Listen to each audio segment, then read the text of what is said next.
하루의 경제 주식 마무리 경주마 시작하겠습니다. 오늘 우리 시장은 상승 마감했습니다. 하지만 차익 실현 매물도 있었고요. 또 파월 의장의 의회 연설을 앞두고 관망세도 감지된 날이었습니다. S&P 500과 나스닥이 최고가를 또 경신한 가운데 우리 시장도 이제 썸머 랠리의 장을 열기 위한 이른바 퀄 테스트를 진행하고 있는 것 같다, 이런 느낌도 드는데요. 자, 화요일 경주마의 강력한 세 분들과 만나보시면서 다양한 이야기들 함께 해보시죠. 어서 나오십시오. 안녕하십니까? 안녕하십니까? 제가 오늘 장 이야기를 하면서 퀄 테스트란 말을 한번 써보고 싶었어요. 마치 지금 테스트를 받고 있는 것 같다라는 느낌을 갖게 돼서요. 어떻습니까? 퀄 테스트. 썸머 랠리로 가기 위한 퀄 테스트가 진행 중이다. 통과될 것 같으십니까? 글쎄요, 저는 그게 막 와닿는 표현은 아닌 것 같아요. 그래요? 그렇죠. 우리가 뭘 테스트를 받는지는 민망해라. 네. 잘 모르겠는데. 이렇게 길을 죽이실 줄 몰랐는데 어쨌든 예, 말씀 주십시오. 요즘에 이제 밖에서 쓰는 방송 용어는 아닌데 잔잔바리 장세라는 표현이 있습니다. 잔잔바리 장세. 네, 이게 찔끔찔끔 오늘 상승했던 종목이 또 내일 상승할 것 같은데 생각보다 또 내일이 되게 되면 다른 섹터들이 올라오고. 근데 항상 장을 보면 새로운 흐름은 없어요. 지금 보면 삼성전자는 코로나 때 형성했던 일시적인 고점대 9만 원대를 제외하고 나면 월봉 흐름에서는 저는 신고가로 인식을 하거든요. 그럼 삼성전자나 하이닉스는 계속 신고가 흐름을 좀 보여준다 볼 수가 있는 거고. 네. 올해 증시의 가장 큰 특징 중에 하나가 외국인의 역대급 매수입니다. 맞습니다. 그러면 또 이번 주 목요일이 옵션 만기일인데 이런 페이스라면 사실 만기일까지도 외국인 포지션을 롱 포지션을 유지할 확률이 되게 높거든요. 그러면 지수는 천천히 계속 조금씩 올라갑니다. 그게 이제 특징 중에 하나 놓고 보게 되면 오전에 좀 강했다가 오후에 좀 약한 흐름은 있긴 있는데, 그거는 이제 고장난명이라는 표현이 있죠. 오늘 한자를 좀 많이 쓰는데 박수를 치려고 그러면 한 손으로는 소리가 안 나는 거잖아요. 그러니까 누군가가 맞바닥을 좀 쳐줘야 되는데 흐름 자체가 아무래도 기관들은 좀 매도 스탠스가 있다 보니까 네. 지수가 올라오는 상승은 하는데 정말 오늘 상승한 종목이 내일도 상승할 것에 대한 불확실성 좀 갖고 있어요. 그러다 보니까 아까 말씀드린 그걸 이제 표현을 바꾸게 되면 퀄 테스트가 되는 거고, 아까 말씀하신 지금은 제가 볼 때는 오늘 밤에 예정되어 있는 파월 의장의 상원 반기 통화정책 회의에 따른 금융정책의 어떤 이벤트라든지 네. 이런 것 자체가 시장은 그렇게 중요하게 신경을 쓰는 것 같지는 않습니다. 주 중반에 미국의 물가지표도 발표되겠습니다만 가장 중요한 팩트 중에 하나는 시장은 돈이 넘쳐난다. 이렇게 봤습니다. 네. 퀄 테스트는 아니라고 하시니까 두 분께도 퀄 테스트 아닙니까? 저 편 한번 들어주시면 안 돼요? 최영돈 대표님, 예. 오늘 장 어떻게 보셨습니까? 콜 테스트 편 들어드리겠습니다. 감사합니다. 예. 퀄 테스트. 예. 자, 일단 오늘 수익 현황들을 좀 보시게 되면은 두 분의 표현이 저는 다 닿았습니다. 콜 테스트도 마찬가지로 어찌됐든 지수는 올라가고 있는 상황이지 않습니까? 네. 코스피 지수도 올라가고 있는 상황들이고 코스닥 같은 경우도 어찌됐든 830선을 포인트로 해서 키 맞추기를 하기 위해서 좀 올라오고 있는 상황들이고, 어제 같은 경우는 오히려 코스피보다 코스닥에 대한 강세 흐름들이 좀 이어졌었던 부분들이고, 오늘 같은 경우도 어찌됐든 잔잔바리로 연속성이 없는 섹터긴 하지만 그래도 시장에서 올라오는 섹터들을 만들어내고 있는 상황들이기 때문에 일단은 퀄테스트 진행되는 과정 속에서의 연속성이 좀 부진한 게 저 역시도 개인적으로는 약간은 좀 소외되는 그러한 감이 있지 않나라는 말씀드릴 수가 있을 것 같고요. 그런 측면에서 놓고 보게 되면은 일단 오늘도 외국인들은 매수가 좀 들어왔습니다. 거래소 시장으로 이제 3천억 정도 매수가 좀 들어왔고, 코스닥 시장에서는 이제 마이너스 한 624억 정도, 그리고 이제 선물 쪽에서도 대규모의 이제 매수 물량들이 좀 들어오면서 일단은 지수를 잘 끌어올리고 있는 상황들인 것 같습니다. 그럼에도 불구하고 일단은 개인들의 수익률이 좀 다소 좀 저조하다 보니까 약간은 좀 애매한 그런 구간들에 좀 들어와 있지 않나라는 생각이 좀 들고요. 그리고 시장을 좀 주도를 하려고 하고 있는 종목군들, 특히 이제 코스피 같은 경우는 그래도 삼성전자와 SK 하이닉스가 어찌됐든 지수를 끌어올려주고 있는 상황들이고 그 하부에 걸려 있는 종목군들까지도 지금 올라오고 있는 상황들이기 때문에 분위기는 나쁘지는 않은 것 같습니다. 다만 이제 코스닥 같은 경우가 약간은 좀 애매해진 것 같아요. 네. 일단은 이제 지수 자체는 리바운딩이 좀 되고는 있지만 사실은 코스피와 같이 주도주라는 개념 자체가 약간은 좀 부재한 느낌인 것 같습니다. 네. 그러니까 제약바이오 종목군들이 일정 부분 좀 올라와 줘서 적당하게 지금 분위기를 좀 만들어 줬는데, 사실은 주요 일부 종목군들만 올라오는 거지 전체적으로 좀 올라오는 느낌들은 또 아니고요. 그리고 이차원지도 마찬가지로 LG엔솔은 코스피 종목이긴 하지만 실적 발표한 이후에 어찌됐든 실적에 대한 뭔가 이제 부담감들은 저는 개인적으로 해소를 했다라고 생각을 하고 있거든요. 그렇다고 되면 나머지 종목군들을 좀 끌어올릴 수 있을 만한 좀 모멘텀들을 좀 기다리고 있는 상황들이기 때문에 일단은 뭐 전체적인 흐름들을 놓고 봤었을 때 코스피에 대한 지수 흐름들은 뭐 앞서 말씀하셨던 것처럼 저는 개인적으로는 천천히 갈 가능성이 높다. 그리고 오히려 중간중간마다 어제와 같은 흐름들이 이어질 가능성이 저는 높다고 봅니다. 네. 코스피가 약간은 좀 쉬어가는 과정에서 코스닥이 생각보다 그 수익률 갭 자체라고 해야 될까요? 그런 부분들을 메꾸기 위해서. 그러니까 쉽게 말씀드려서 880선이 지금 우리 3개월, 4개월의 코스닥 상단이거든요. 네. 그러니까 그 라인까지 빨리 좀 올라가는 그 그림들을 좀 노려봐야 되지 않겠나 생각을 하고 있습니다. 네, 이게 지금 이제 상반기의 흐름을 보면 글로벌 증시가 잘 나갔던 거에 비해서 우리 이른바 국장이라고 하죠. 코스피 코스닥은 좀 부진했었고 최근의 흐름들은 이제 괜찮은 것 같은데 오늘 밤사이에는 S&P 500과 나스닥이 또 최고가 경신, 니케이 일본 니케이도 또 최고가 경신했거든요. 그러니까 비단 지금 전반적으로 주식시장 상황들이 좀 반등의 모멘텀을 찾아가는 게 우리나라만 그런 것 같지는 않고 또 전체적으로 다 좀 달궈지고 있는 이런 양상인 것 같아서 우리 이창원 부장님께도 의견을 좀 듣겠습니다. 그러니까 지금 그 코스피랑 코스닥이 좀 움직임이 다르죠. 단순히 이제 뭐 2차 전지 섹터가 상대적으로 부진해서만의 이슈가 아닌 것 같고요. 네. 그러니까 오늘 이제 같은 경우가 오전장에는 이제 뭐 파월 의장 그 상원 청문회 연설 앞두고 나서 뭐 경계금 있었다고 뭐 그렇게 평가를 하는데 네. 그러다가 이제 오후장에는 뭐 그렇지 괜찮지 그러면서 저가면서 들어오면서 이제 지수 돌려가는 그런 모습이었고 코스닥 같은 경우는 바이오라든가 반도체 쪽에 강할 때는 물론 이제 그 지수 자체는 반등을 하는데 2차 전지가 같이 올라가지 않으면은 그냥 좀 그 보합 정도에서 머무르고 2차 전지 올라가면은 급등 나오고 이런 그런 모습인데 오늘은 이제 2차 전지 쪽 특히 소재 쪽에서 에코프로 BM이 어제 상승 오늘 이제 하락에 나오면서 지수 상승을 좀 제하는 모습이고요.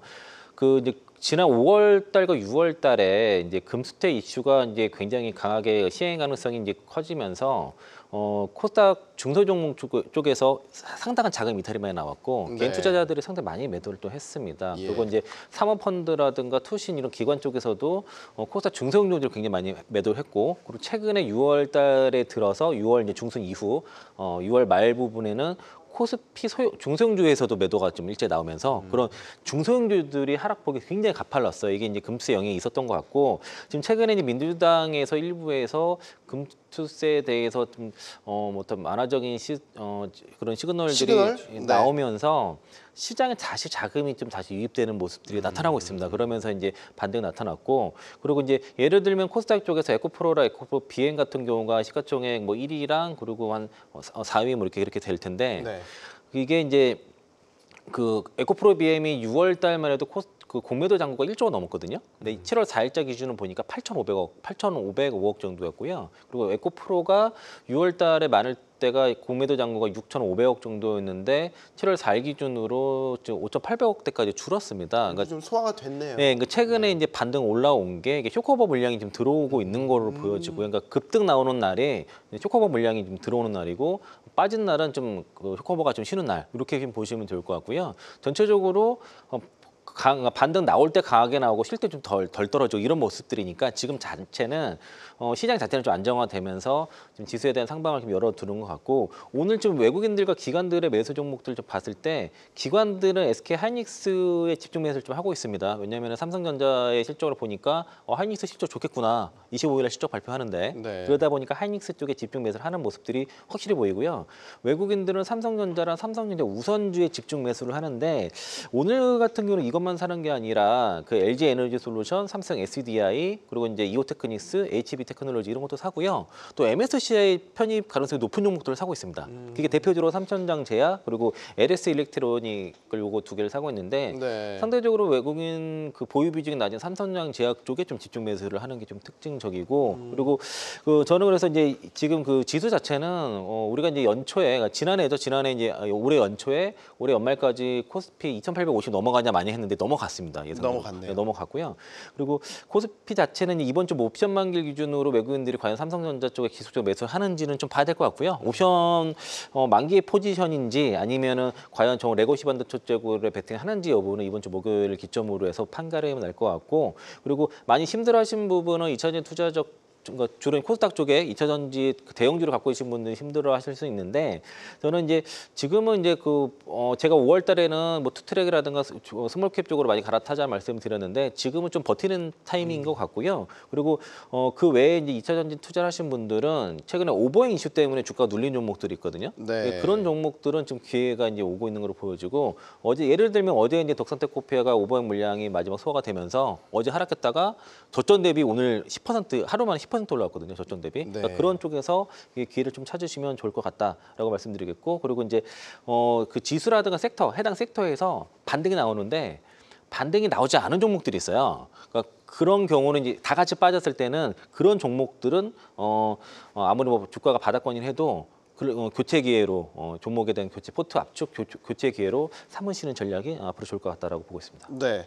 앞서 이제 하 대표님 약간 말씀하셨던 게 올 상반기에 어떤 지수를 이끌었던 것은 외국인의 수급이었다라고 말씀을 주셨는데, 네. 그러니까 사실 개인과 기관이 물량을 이제 외국인이 받는 이런 이제 구조였고 개인이 언제까지 이런 포지션을 갈 것이냐. 사실 일정 부분 상당 부분은 해외로 나가 미국 쪽으로 이제 그 자금이 돌아간 것으로 지금 분석이 되고 있는데 하반기에도 수급상으로 보면 수급적으로 이런 흐름이 계속해서 이어질 거라고 보시는지 아니면 양상이 좀 달라진 여지가 있다고 보시는지 어떤 전망이세요? 개인 자금들이 잘 이제 국내 증시 들어오지 않는 거는 아무래도 금투세 이슈가 가장 크죠. 네. 가장 큰 거 그 불확실성이 있다 보니까 사실 하반기로 가면 갈수록 약간 시장에서는 유예에 대한 기대감도 가져갑니다만은 그게 공식적으로 발표된 내용이 아니다 보니까 뭐 큰 자금은 들어오지 않고 아까 저희가 그 잔잔발이라는 표현을 썼잖아요. 네. 이게 보면 뭐 공식적인 한국 어학 사전에 나오지는 않는데 크지 않고 작은 것, 잘 자란 것 조금씩 그렇게 이야기하잖아요. 그러니까 최근 한 달 정도 장의 흐름을 놓고 보게 되면 거의 이제 들어와 있는 자금 자체가 단타 자금이 많습니다. 네. 금투세라는 이슈 자체는 단타 자금 같은 경우는 이제 조금 작은 금액에 빠른 회전율을 좀 뜻하는 건데 지금 관점에서 놓고 보면 외국인 투자가들이 상반기에 우리나라 정식 기준으로 통계 이후에 역대급 매수 22조 원이 넘는 매수가 들어옴에도 불구하고 개인 투자가 참여가 큰 돈이 들어오지 않는 거는 이건 아무래도 그러니까 이게 금투세라는 게 그런 게 있어요. 어떻게 보게 되면 틀린 말은 아니에요. 세금 있는 곳에 소득 있는 곳에 과세를 하는 것 자체가 우리나라 뭐 포괄주의나 열거주의 원칙에서 봤을 때 틀린 내용은 아닌데 여러 가지 제도가 정비되지 않은 상태에서 진행을 하다 보니까 이제 반발이 좀 많은 거고 아까 말씀하신 대로 지금 많은 투자분들이 어떤 생각을 하냐 하면 내가 T레일을 뽑고 계신 분들이 많습니다. 엑시스를 할 타점을. 뭐 여러분 어떻게 생각할지 모르겠습니다만은 거의 대부분의 시각자, 대부분은 아닌데 항상 시장은 틀릴 수가 있으니까 미국이 금리 인하는 시점 자체 9월 달을 거의 피크로 보시는 투자가분들도 꽤 많아요. 네. 그건 왜 그러냐면 금리 인하했을 경우와 그 후풍 때문에 미 대선까지는 강하겠지만은 11월 달 이후 연말까지 이어질 수 있는 불확실성에 대한 어떤 회피 자금이 좀 많을 수가 있어서 네. 제가 생각할 때는 현 장치에서 외국 개인 투자가들이 적극적으로 정시에 돈을 넣을 가능성은 낮습니다. 우리 장 네, 우리 하반기에도 네, 그 이유는 뭐냐면 과거에도 개인 투자가들의 자금이 이렇게 확 들어올 때는 급락을 했다가 워워우 할 때 올라갈 때거든요. 근데 지금은 글로벌 정시가 신고가 상태에서 우리가 따라가는 그림이기 때문에 현 상태에서 큰 자금들이 정시로 유입될 가능성은 낮다면 개인 투자가 입장에서 기다리는 검투세 유예 부분이 약간은 이제 종목의 변동성 가져올 수가 있는데 큰 관점에서 자금은 지금부터 연말까지 제가 볼 때는 쭉 이대로 갈 것 같습니다. 기관은 참여하지 않을 거고 그렇게 보셔야 될 것 같습니다. 외국인은 계속 그래도 매수 기조가 이어질 하반기에도 그러면 만 우리 지수가 올라간다고 하더라도 사실상 외국인 잔치가 될 가능성이 높겠네요. 그렇죠. 외국인이 아까 보니까 1998년 통계 자료에 의해 지금 22조 9천억 정도가 되거든요. 네. 그 외국인 주식 비중은 30%가 넘는 거고 외국인들이 이거 외국인이라 그러면 안 되고 정확하게는 달러 자금입니다. 제가 그렇게 생각을 했어요.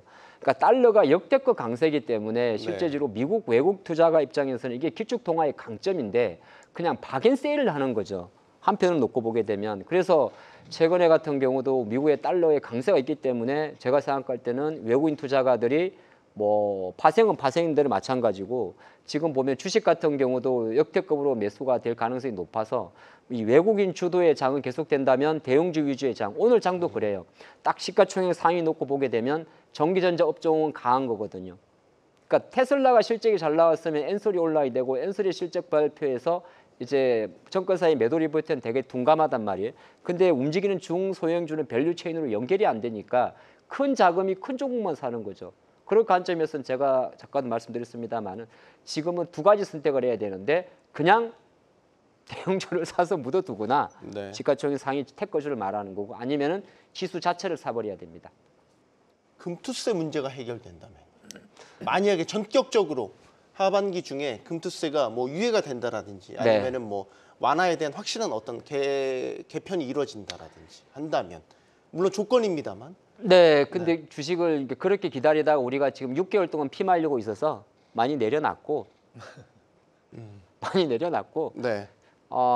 그거는 차후에 이야기가 될 것 같고. 근데 지금 이제 하 대표님 말씀을 들어보면 썸머랠리에 대한 이제 만약 온다고 해도 그 주인공은 외국인 중심이 될 것이고 이제 아무래도 외국인은 대형주 위주로 매수에 들어간다고 한다면 지금 이제 코스닥에서 예를 들면 중소형주 이런 것들은 또 상반기와 마찬가지로 상대적으로 계속 소외받을 가능성이 커 보인다라는 걸로 제가 전반적으로 요약을 했는데 네, 전 그렇습니다. 여기 이런 전망에 대해서 추가 의견을 좀 두 분께도 듣겠습니다. 뭐 좀 동의하시는 부분도 있을 것 같고 좀 견해를 달리하시는 부분도 있을 것 같습니다. 일단은 뭐 전체적인 윤곽은 뭐 저 역시도 동의하는 부분이라고 생각을 하고 있습니다. 네. 일단 이게 우리나라만의 그 틀은 아니에요. 이미 뭐 뉴욕 증시 같은 경우도 일부 종목군들만을 가지고 지금 역사적인 신고가를 좀 써내려가고 있는 상황들이기 때문에 실질적으로 우리나라가 후발로 그 흐름들을 지금 따라가고 있다라고 저는 개인적으로 생각을 하고 있거든요. 네. 그리고 특히나 지금 시즌으로 놓고 보게 되면 어찌됐든 실적 시즌에 이제 막 들어왔습니다. 어찌됐든 삼성전자가 어닝 서프라이즈를 내면서 일부 대형주들에 대한 실적 기대감들이 높아지는 것은 사실이에요.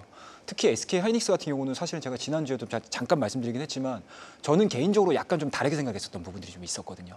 그러니까 삼성전자의 어닝 서프라이즈가 나온다라고 했었을 때 오히려 SK 하이닉스 쪽에 담겨져 있었던 자금들이 빠져나오면서 뭔가 삼성전자 쪽으로 좀 들어올 거라고 저는 개인적으로 생각을 했었는데 그게 하루 이틀 정도만 유지가 됐었고 그 이후서부터는 삼성전자와 SK 하이닉스 다 같이 들어옵니다. 그러니까 그 부분들이 뭐냐면 어찌됐든 삼성전자가 좋은 실적을 내보내게 되면 하이닉스마저도 실적이 좋아질 거야라는 논리로 지금 올라오는 거거든요. 네. 근데 그러한 논리가 형성되지 않는 중소형 종목들 같은 경우는 오히려 지금에서 실적 시즌에서는 되게 불안하게 느낄 수밖에 없는 상황이거든요. 그렇다고 되면은 실적을 오히려 확인을 하고 들어갈 가능성이 높고요. 그렇다고 되면 우리가 이제 8월달 뭐 중순이나 8월달 초에 이제 실적 시즌이 어느 정도 피크를 찍었다라고 했었을 때 앞서 우리 앵커님께서 말씀하셨던 것처럼 금투세에 대한 논의 자체가 좀 이루어지고 금투세에 대한 논의 부분들이 조금 더 완화책으로 좀 진행이 되고요. 그리고 8월달이면은 또 9월에 대한 미국의 금리 인하 부분들 이 가능성들이 굉장히 높아질 수도 있거든요.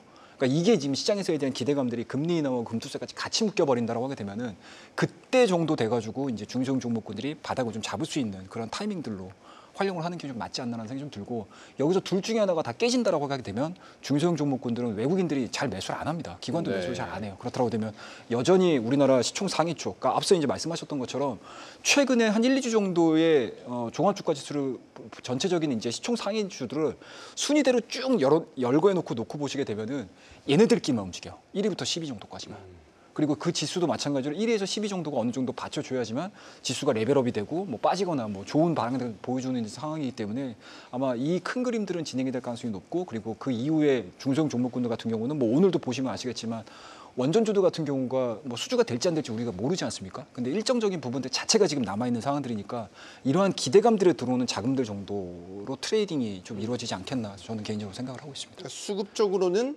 개인보다는 외국인.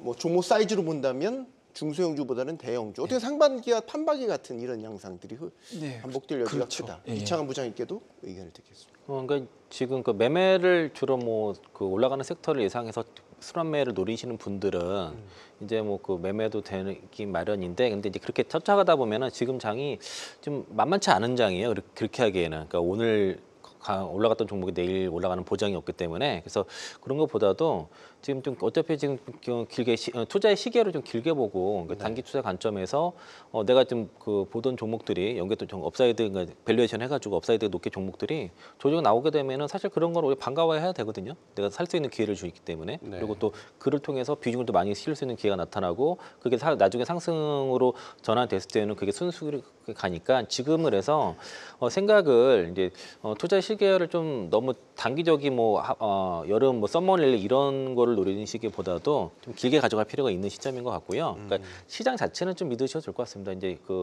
지금 금투세 이슈가 분명히 시장을 발목을 잡는 이슈고, 그리고 아마 9월달 정도의 윤곽이 나타났을 때 만약에 금투세 시행이 본격화된다, 내년 시행한다라고 확정돼 버리면은 아마 네. 그때 시장 이탈 자금이 좀 미리 나올 가능성이 상당히 높아요. 그래서 그렇게 되면은 이제 좀 중소형 종목들에 좀 타격이 분명히 있을 거고, 또 삼성전자라든가 이런 외국인들이 주로 하는 종목들은 영향이 별로 없을 것 같고요. 이게 네. 이제 그런 코스피와 코스피 간에 상당한 좀 움직임 차이는 분명히 있을 것 같은데, 다만 이제 회사에 대한 이제 실적에 대한 성장성이라든가 산업에 대한 성장성이 높은 기업들은 잘 선별해서 그런 하락은 오히려 큰 기회가 될 수 있으니까 네. 지금부터는 종목을 잘 선별해서 포트를 구성하면서 좀 너무 많은 경우에는 압축을 하는 시점으로 기회를 잡으시는 게 좋을 것 같고요. 저는 최근에 그래서 좀 우리가 장기적으로 비중을 많이 모아갈 종목들을 몇 가지 종목들을 선정해놓고 네. 지금 최근에 이제 조정 5월 6월 때 되게 많이 올랐는데 예. 최근에 좀 원하는 만큼 조정이 나와가지고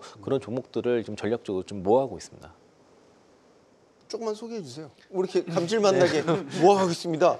딱 이게 이제 컴플라이언스 규정을 궁금하죠. 그런가요? 종목을 컴플라이언스 이슈가 있으면 안 예상- 되죠. 알겠습니다. 알겠습니다. 죄송합니다. 제가 순진한 질문 하나만 추가로 드려도 돼요? 그러니까 상반기에 일단 개인들 같은 경우는 미국 주식에 많이 이제 자금이 빠져나갔잖아요. 네. 상반기 작년부터 마찬가지지만 많이 이제 올랐고 많이 차익도 내실 분들이 많이 있을 것 같고, 이제 하반기에는 미국은 대선이라는 큰 정치 이벤트 때문에 불확실성이 커지는 구간이라면 그 불확실성에 대한 리스크를 거기서 해지하는 것보다 국내 아직 주식 싼 것들 많이 있으니까 하반기에는 저희가 실적도 어느 정도 턴어라운드 되는 시점인 거고, 금리적인 측면에서도 괜찮은 시간으로 접어 들어간다고 본다면 네. 하반기에는 개인들이 좀 국내 쪽으로 다시 눈을 돌려서 매수 주체로 좀 다시 나설 가능성이 있지 않을까라는 순진한 질문을 좀 드려도 될까요?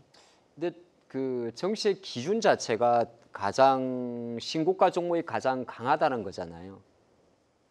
네. 그렇죠. 그러면 미국 증시가 어쨌든 가장 역대급 신고가를 가고 있다는 것은 글로벌 자금은 계속 미국 증시를 갈 수밖에 없는 거고, 저희가 7월 달에 어느 정도 코스피와 코스닥의 키 맞추기를 이야기할 때는 조건은 뭐였냐면 코스닥이 못 갔기 때문에 코스피만큼 상승할 수 있다가 아니고 코스피가 상승하는 속도 자체가 완화되기 때문에 어느 정도 코스닥 쪽으로 개별적으로 순환이 들어오지 않을까, 그 내용이거든요.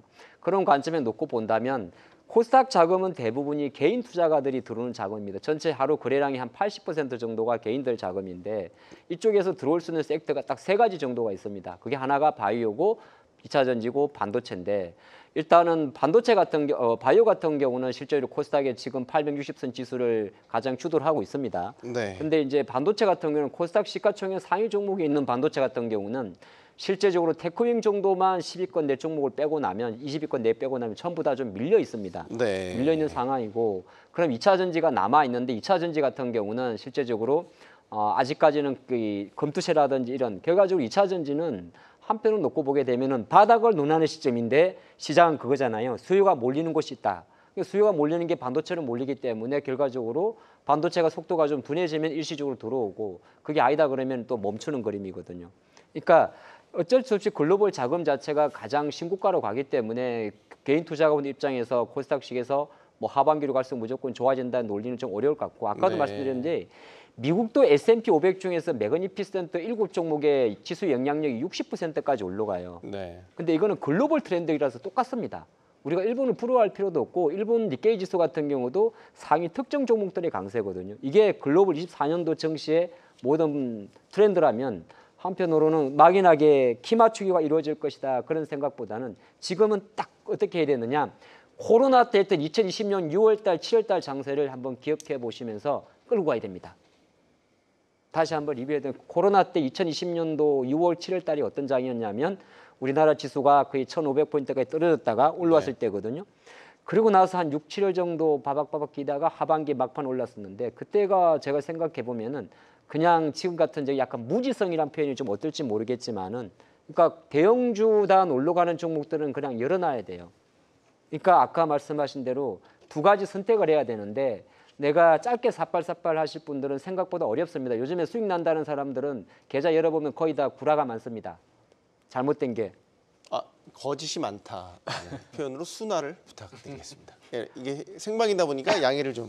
네, 어쨌든 그럴 수가 있는데 실제적으로는 지금은 아무것도 안 하는 게 오히려 득이 되는 것도 좀 많이 있습니다. 아까 네. 이창훈 부장 말씀하신 대로 많이 2차 전지 보시는 분들이 상반기 바닥을 논하시는 분이라면 조금 기대해 볼 만한 거고 뭐 반도체나 하이닉스도 마찬가지예요. 그 지금 현재 수준에서는 잘 가고 있으니까 괜히 손댈 필요 없습니다.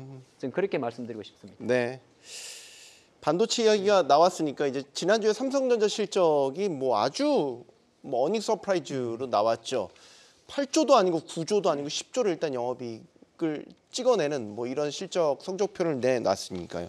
다음 주자가 이제 하이닉스 아니겠습니까? 이제 이달 말이 예정이 돼 있는데 벌써 이제 또 막 그 이야기들이 많이 나오고 있어서요. 예, 조금 이 이야기를 좀 뭐 반도체 요즘에 뭐 사이클, 슈퍼 사이클 이야기들을 많이 하고 있으니까 하이닉스 실적과도 연계해서 같이 좀 이야기들을 다음 주제로 나눠보도록 하겠습니다. 이거는 최 대표님께 일단은 질문을 뭐 드리겠습니다. 2분기 실적 예상 실적부터 좀 봐야 되겠죠. 네. 매출액은 일단은 16조 예상을 하고 있고요. 시장에서 영업이익 자체는 6조 정도 예상을 하고 있는 상황들이기 때문에 일단은 삼성전자만큼 과연 어느 정도의 비율을 맞춰줄 수 있는 어닝 서프라이즈를 낼 것인가에 대한 기대감들이 좀 큰 것 같습니다. 그래서 그러한 기대감들이 좀 반영이 되면서 일단 뭐 기관과 외국인들에 대한 러브콜을 여전히 좀 받고 있는 상황들입니다. 그리고 지난주에 제가 생각했던 거는 완전히 좀 다른 양상의 수급 구도를 좀 만들어주고 있어서 뭐 개인적으로는 약간 좀 그렇긴 하지만 시장 측면에서는 굉장히 좀 긍정적이다라고 말씀드릴 수가 있을 것 같고요.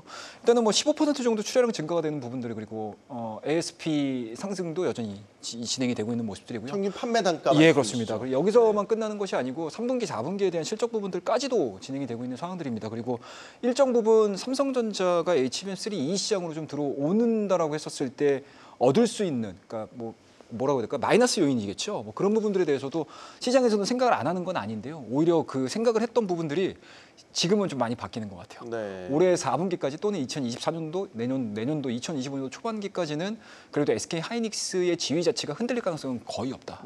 그렇다라고 되면은 HBM 시장에서에 대한 마진 자체는 여전히 고마진으로 가고 있는 상황들이고 삼성전자가 보여줬던 레거시 반도체에서에 대한 이제 굉장히 좀 좋은 흐름들이 SK 하이닉스는 누락시키고 가는 건 아니거든요. 그렇다고 하면 HBM 플러스 레거시 반도체까지 간다라고 하게 되면 삼성전자에서 보여줬던 이러한 어닝 서프라이즈가 SK 하이닉스도 당연히 갈 수밖에 없다. 네. 이 논리로 지금 진행이 되는 것 같아요. 그에 따라서 수급 부분들 너무나 좋아지는 상황들이고요. 특히 이제 오늘 같은 경우 개인적으로는 굉장히 좀 놀랍더라고요. 삼성전자 약간은 좀 지지부진한, 물론 이제 수급적인 부분들이 좀 있겠지만 SK 하이닉스가 지금 장 막판에 다시 한번 또 수급들이 강하게 좀 들어가면서 2% 상승으로 좀 마무리가 돼가고 있는 상황들이기 때문에 확실히 뭐 대마불사의 흐름 그리고 연예인 걱정과 반도체 걱정을 하지 않는 게 지금 시장에서는 굉장히 좀 큰 논리가 아닌가라고 생각을 하고 있습니다. 네. 삼성전자가 이제 지난주 실적 발표를 하면서 주가도 이제 많이 거기에 반응을 했는데 반응했던 주요 이유 중에 하나가 삼성전자는 아직 엔비디아 HBM 납품을 못했는데도 불구하고 10조라는 영업이익을 내면 하반기에 결국 HBM을 들어가게 되면 얼마나 매출과 영업이익치가 커지겠어? 라는 이제 논리로 이제 주가가 많이 올랐잖아요. 뭐 그것 때문에 증권사들도 뭐 지금 목표 주가 삼성전자 12만 원까지 나왔죠. 그 HBM은 좀 상관없는 것 같고요. 그러니까 이제 그 HBM3 그 퀄 테스트가 안 되더라도 그 레거시 쪽 반도체 쪽이 워낙 좋다 보니까 네. 아직까지는 삼성전자가 레거시 쪽에서는 우리 이창훈 부장님은 삼성전자 HBM에 대해서는 여전히 굉장히 그 냉정하시네요. 경쟁 우위가 아직 상당히 있거든요. 그러니까 네. 그 가격도 싸면서 성능이 좋은 건 아직은 삼성전자 쪽에 우위가 있는 상황이라서 이게 아마 앞으로 2년 정도까지는 1년에서 2년 정도는 가격 우위에 있는 것 같고요. 네. 워낙 좋다 보니까 이제 그쪽 실적이 뭐 시장 예상치보다 넘어갔고 증권사 컨센서스가 8조 2천억이었지만은 그 여의도 뭐 길바닥 컨센이라고 하는데 그게 9조 4천억이었기 때문에 네. 그거보다 좀 1조 정도 더 나왔다 이렇게 보시면 되겠고요.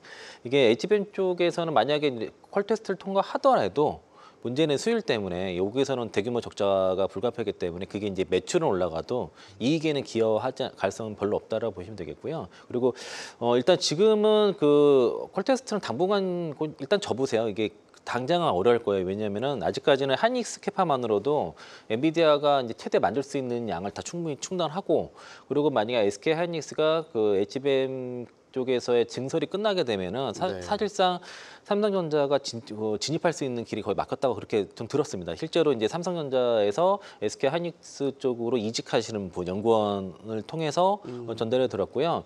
현재 기술 격차가 어느 정도냐면은 그 HBM3 쪽에서 삼성전자랑 SK 하이닉스의 기술 격차가 5년 차이라고 저 들었고요. 그리고 이제 DDR5에서도 1년 이상 좀 격차가 난다고 들었고, 네. GDDR6에서도 하이닉스보다 기술력이 뒤처졌다는 얘기가 그렇게 들렸거든요. 그래서 이게 차세대 배터리, 차세대 반도체 쪽에서의 기술력이 지금 삼성전자가 좀 뒤처지고 있기 때문에 문제는 아직은 그 경쟁 우위를 갖고 있는 레거시 반도체 쪽에서 시간이 뭐 한 1, 2년 남았다고 봤을 때는 여기서 빨리 쫓아가야겠죠.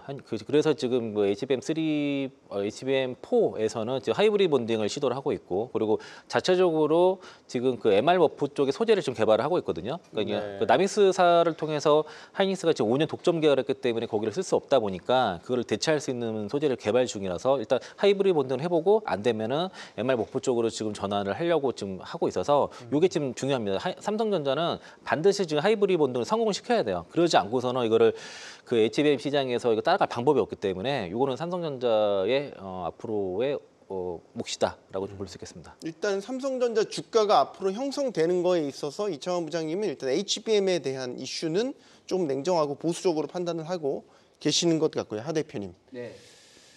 이어서 말씀을 좀 주셔야 될 것 같은데, 뭐 우리 이제 대장주라고 한다면 하이닉스와 이제 삼성전자를 필두로 해서 나머지 소부장까지 하반기 전망을 좀 해주시면 좋을 것 같습니다. 네, 뭐 사실 삼성전자가 좋냐 하이닉스가 좋냐를 다루는 거는 두 개의 채권법이 조금 다르니까. 엄마가 좋냐 아빠가 좋냐와 같은 질문. 뭐 이것도 아닙니까? 그러니까 이렇게 한번 보죠. 오늘 제 비유에 대해서 굉장히 절망을 많이 제가 주신. 제 의견을 좀 드리도록 하겠습니다. 네.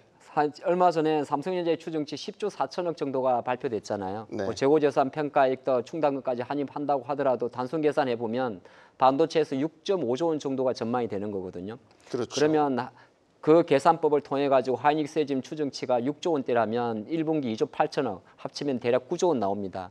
그럼 이 속도라면 3분기 10조, 연간 20조를 넘어가는 그림이거든요. 네. 그러면 하이닉스의 시가총액이 지금 170조 정도니까 하이닉스는 PER 기준으로 대략 6배 정도밖에 되질 않습니다. 그러니까 하이닉스는 삼성전자 비싸야 되는 거예요. 왜 그러냐면 실제적으로 하이닉스는 반도체 하나이기 때문에 지금처럼 반도체 업황에 대한 마진율이 ASP가 두 자릿수가 올라갈 때는 이쪽 섹터가 고평가가 되어야 되는 겁니다. 근데 삼성전자는 전체 500조, 그러니까 500조 삼성전자가 만약에 지금의 속도로 45조 원에 50조 원 정도의 연간 영업이익을 내게 되면은 시가총액 500조 기준으로 지금 딱 10배짜리가 나옵니다. 근데 여기에는 남아있는 스마트폰이나 가전이나 기타가 있어요. 그러니까 두 개의 채권은 뭐냐면 반도체 업황 개선으로 놓고 보면 하이닉스에 집중 투자하는 게 맞는 거고 전체 지수를 이끄는 관점에서 놓고 보면 삼성전자를 보는 겁니다. 네. 그 관점이기 때문에 분명히 두 개의 섹터는 좀 다르게 봐야 된다 그런 말씀을 좀 드립니다. 그리고 한 가지 투자자분들이 궁금해할 수 있는 소부장으로의 낙수 효과에 대한 지나친 기대감은 조금 낮추는 게 낫습니다. 네. 그게 왜 그러냐면 최근에 종목들 보면 뭐 오늘 같은 날은 PSK 홀딩스도 움직이고 PSK도 움직이고 이오테크닉스 바닥에 반등을 하고 리동공업이라든지 뭐 기타 테크윙도 계속 가고 있습니다만은 우리가 처음 이 시간에 이야기했던 바로 첫 번째 화두 큰 돈이 움직이고 작은 돈은 잔잔벌이라는 그림 자체가 반도체 소부장 밸류 체인에도 그대로 남아 있거든요. 네. 그러니까 이거는 많은 투자분들이 조금 선택을 하고 가셔야 돼요. 그러니까 삼성전자 하이닉스 계속하니까 내가 갖고 있는 반도체 소부장도 무조건 상승할 거예요. 그거는 실제로 지금 시장에 들어와 있는 뭐 큰 돈은 외국인 돈이고 작은 돈들은 예를 들어서 뭐 금투세 회피 자금이다. 그 논리를 적용한다면 철저하게 구분지어서 갈 필요는 있다. 저는 그렇게 보고 있습니다. 더 어렵습니까? 네. 확실한 건 엄마가 좋냐 아빠가 좋냐는 아닌 것 같습니다. 알겠습니다. 오늘 일단 반도체 사이클에 대한 생각은 이제 얼마나 갈 것인지 그 안에서 이제 과실을 누가 얻고 잃을 것인지에 대한 판단은 각자 세 분이 공통 분모가 있으면서도 차이점이 있다라는 점 염두에 두시고 저희들의 이야기를 들어주시기 바랍니다. 오늘 시장에서 또 뜨거웠던 그 테마주라고 할까요? 네, 원전주였습니다. 왜냐, 이거는 또 희망적인 뉴스가 또 나왔거든요. 지금 시장에 관심을 갖고 있는 부분은 분명히 체코 원전 수주에 대한 가능성입니다. 우선 협상 대상자로 선정될 가능성이 높다라는 지금 전망들이 나오고 있고 이게 오늘 또 원전 관련주들을 뜨겁게 달군 요인이었습니다. 최 대표님 어떻게 보셨습니까? 뭐 뜨거운 요인입니다. 뜨거운 요인에 반응한 거죠. 그러니까 우리가 전체적인 지금 시황을 얘기를 할 때 뭐 이제 앞서서 말씀하셨던 것처럼 뭐 퀄테스트도 있고 잔잔바리도 있고 여러 가지 지금 표현이 재미있는 표현들이 좀 많이 나온 상황들인데 그 안에 뭐 핵심 키포인트는 대형주가 지수를 끌어주는 그런 양상이고 나머지 종목군들 같은 경우는 어떻게 보면은 변두성만을 가지고 매매를 진행을 하는 섹터다 보니까 다른 섹터군들이 안 가잖아요. 중소형 종목군들이 지금. 근데 거기서 일으킬 수 있을 만한 모멘텀들이 나오는 중소형 종목군들에는 단기간에 엄청난 자금이 들어가고 있습니다. 그러니까 원전주들도 보시면 아시겠지만 지난 한 2주 동안 엄청나게 크게 하락을 했었거든요. 그리고 그 이전에 2주 정도는 또 급등했었습니다. 그리고 그 제자리가 그러니까 원전주들에 대한 전체적인 랠리가 보여줬던 그 2주 동안의 시작 전까지 그 2주 만에 다시 빼버린 상태에서 오늘 올라오는 거거든요. 한전선업 같은 경우는 다시 고가까지 또 올라왔습니다. 단 이틀 만에. 그렇다고 되면 시장에서에 대한 이 매매 트렌드 자체가 단기간 안에 뽑아낼 수 있는 고수익 종목들에 치중되는 경우들도 상당히 좀 많고요. 그리고 일정 뭐 우리 주식시장에 뭐 주위에 많이 뭔가 이제 둘러싸고 있는 여러 가지 채널들을 통해서 쏟아지는 그 정보의 양이라고 해야 될까요? 아니면 뉴스의 양이라고 해야 될까요? 그러니까 이러한 부분들 자체가 이렇게 뭔가 좀 자극적인 섹터라든지 아니면 이게 재생산되는 경우들도 상당히 좀 많아서 아마 이러한 부분들에 조금 더 잔기 스마트 머니들이 빠르게 진출입이 좀 이루어지고 있지 않나라는 생각이 좀 들고요. 뭐 전체적인 내용들을 좀 보시게 되면 일단은 뭐 17일입니다. 신규 원전 건설 프로젝트의 우선 협상 대상자를 발표할 예정이기 때문에 사실은 17일이면 이제 일주일 남았거든요. 아직 기간이 많이 남았어요. 그러니까 그 기간만큼의 지금 내용들, 기대감들이 반영이 되고 있고 아마 이 날짜를 기준으로 해서 2, 3일 내에 뭐 세론과 관련된 스토리들이 좀 나오게 되면 또다시 한번 또 변동성을 크게 보여줄 가능성이 높기 때문에 트레이딩 관점으로 보시는 게 지금 현 시점에서는 맞지 않겠느냐라는 생각이 좀 들고요.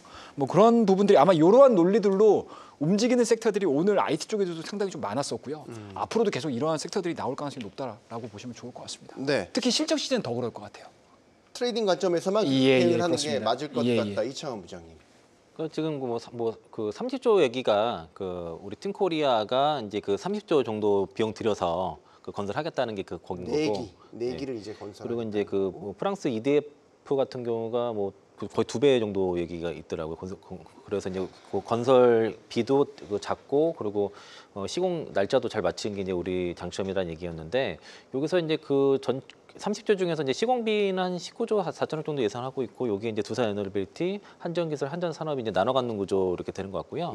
두산 에너빌리티가 가장 수혜가 되다 보니까 뭐 두산도 같이 움직이더라고요 오늘요. 그리고 그래서 이제 만약에 투자하신 분들은 어쨌든 간에 그냥 이걸 매매를 하시든 투자를 하시든 간에 그래도 그 정확한 수혜와 그리고 스토리가 있는 종목들을 하셔야 되니까 실질적으로 하신다 그러면 두산 에너빌리티, 한전산업, 한전기술, 뭐 두산 정도 이 정도 안에서 매매를 하시든 투자를 하시든 하는 게 낫지 않을까 싶고요. 그리고 이벤트가 있는 날에 주식 들고 가는 게 아니기 때문에 17일 날 이제 발표한다고 하면 그 전날 다 매도하시면 될 것 같습니다. 보통 이제 이런 주들이 하 대표님 정작 이제 뉴스가 나서 확정이 되면 그 다음부터 또 빠지는 경우들이 상당히 많이 있어서 그래서 최 대표님 사실 트레이딩 관점으로만 접근하는 게 맞다라고 얘기를 주신 것 같고 하 대표님 분석도 듣겠습니다. 파셔야죠. 지금 팔아야 돼요? 네. 내일 아침부터. 더 빨리 타이밍을 더 빨리 잡으라는 6월 달에 이슈를 했어야죠. 다 올라가서 뭐 지금 체코 원전 가능성 희망해로 그건 아닌 것 같습니다. 실제적으로 6월 달에 저희가 그러니까 6월 달에 원전 관련주가 쉴 때 7월 달에 체코 원전 이슈가 있으면은 주가는 잠깐 움직이는 건데 저도 되면 좋겠어요. 왜냐하면 우리가 사실 원전 우리나라가 세계 원전 강국 랭킹을 매기면 미국, 중국, 프랑스 이렇게 가지 않습니까? 한국은 저기 10위권 전후에 있습니다. 그래서 현실적으로 놓고 보면 뭐 나도 한국 사람이지만은 사실 한국이 체코 원전을 수주하면 좋죠. 근데 현실적으로는 저는 프랑스 쪽에 손을 조금 들 것 같습니다. 예를 들어서 들 것 같고 주가가 움직이는 폭을 놓고 보게 되면 실제적으로 생각보다 빠르고 공격적이거든요. 제가 어저께 딱 살려고 했는데 올라 버렸어요. 그래서 오늘 좀 조정을 보이면 살려고 했더니 또 올랐어요. 네. 그러면 아까 우리가 오늘 방송의 첫 번째 키워드가 잔잔바리였습니다. 그리고 원전은 원래 전력 인프라랑 같이 움직입니다. 왜냐하면 전력 인프라의 출발점 자체가 풍력부터 시작을 합니다만 그걸 확산하게 되게 되면 실제로 원전 태양광 풍력으로 같이 연결고리가 되는 거거든요. 그러면 두 섹터가 이틀 연속 장기 트레이딩 자금에 흘러갔다고 한다면 지금 7월 9일 날 진행하고 있는 경주마에서 언급되는 원전 관련주가 내일도 상승한다는 보장은 없습니다. 저는 실제적으로 날짜가 지정되고 마침 윤석열 대통령이 하와이로 나토 정상회담차 관련할 때 오러갈 수 있는 두 가지 섹터가 딱 원전하고 방산인데 주간 이틀 동안 두 자리 이상을 반영했다는 것은 실제적으로 추가적으로 일정 부분의 개별 종목의 수익성은 나오겠지만은 이 매크로 관점을 바라보면서 투자론적인 관점에서 볼 때는 네. 뭐 더 이상 언급할 가치는 없다 생각합니다. 네. 그래서 빠져나오실 분들은 더 타이밍을 더 빨리 네. 갖고 나오시는 게 좋겠다라는 의견을 주셨습니다. 이번에 다뤄볼 거는 사실 어제도 이제 저희가 비슷한 주제를 다루긴 했는데 2차 전지와 관련돼서 이제 LG 에너지 솔루션 이야기를 한 번 더 해보려고 해요. 그러니까 실적에 대한 분석들이 여러 가지가 나오는데 이건 이창원 부장님께 먼저 의견을 구하겠습니다. 그러니까 그 보조금을 받는 거 미국으로부터 AMPC라고 하죠. 첨단 제조 생산 세액 공제 이걸 받는 걸 제외하면 이제 실적이 마이너스인 거고 생각보다 많이 안 좋다 실적이. 네. LG 에너지 솔루션이면 사실상 이제 가장 뭐 이끌어가는 기업인데도 불구하고 그럼 하반기 실적도 그러면 괜찮겠냐? 그건 좀 의견이 갈리는 것 같아서 이창훈 부장님 생각도 좀. 저 앞에도 AMPC 빼면 적셔 저 말에 되게 잘 맞던 표현이고요. 왜요?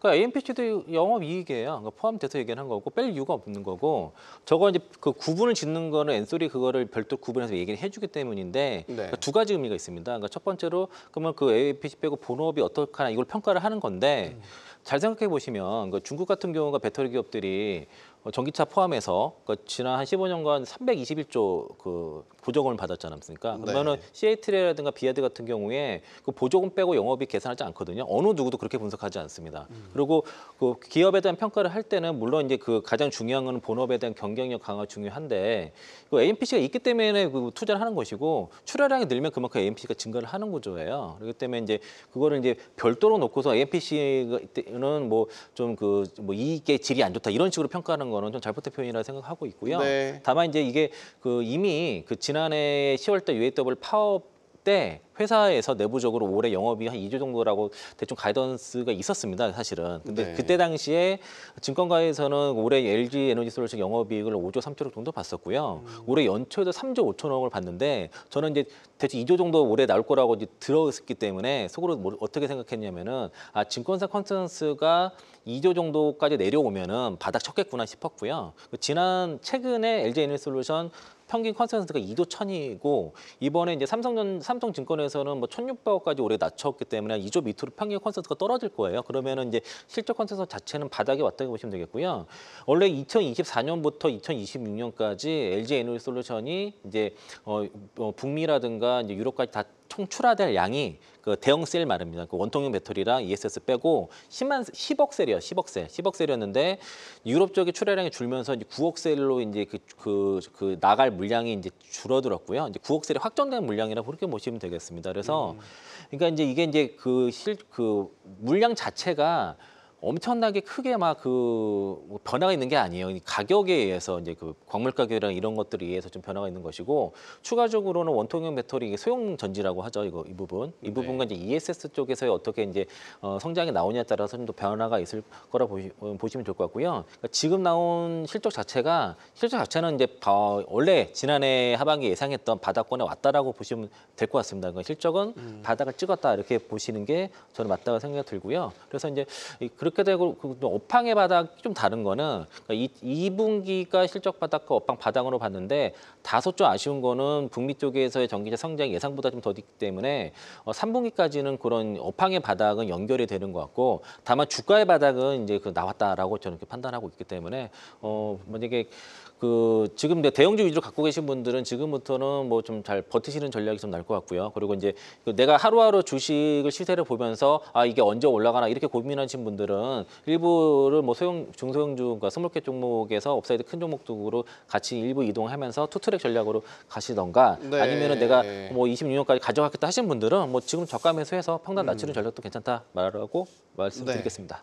우리 이제 시청자님께서도 굉장히 분석적인 의견들을 달아주세요. 그래서 이창환 부장님의 의견에 찬성하시는 분들도 많지만 일부 이제 반박하는 의견들도 제시를 해주시는데 AMPC라는 게 결국 제외하고 판단해봐야 될 필요성이 있는 게 나중에 보조금 없어질 걸 가정해야 되지 않냐라는 의견. 그 2032년도까지 주니까요. 그러니까 지금 와서 고민할 이유가 전혀 없는 거죠. 그러니까 2030년까지 100% 주고 근데 아마 2031년, 32년까지 좀 줄어드는 구조인데 정권 교체까지 감안해서 이런 의견을 주셨을 것 같고 어쨌든 대선이라는 뭐 어찌 예측하기 힘든 특히 이제 불확실성이 높은 트럼프라는 이제 공화당 후보가 유력으로 거론이 됐기 때문에 그런 부분까지 종합적으로 좀 판단을 하시는 것 같고 LG엔솔에 대한 아까 업황은 바닥이 아닐지언정 주가는 바닥일 가능성이 높다라고 주신 의견에 대해서도 동조를 해주시는 분들도 있는 것 같고 그러니까 다양한 의견들이 이렇게 지금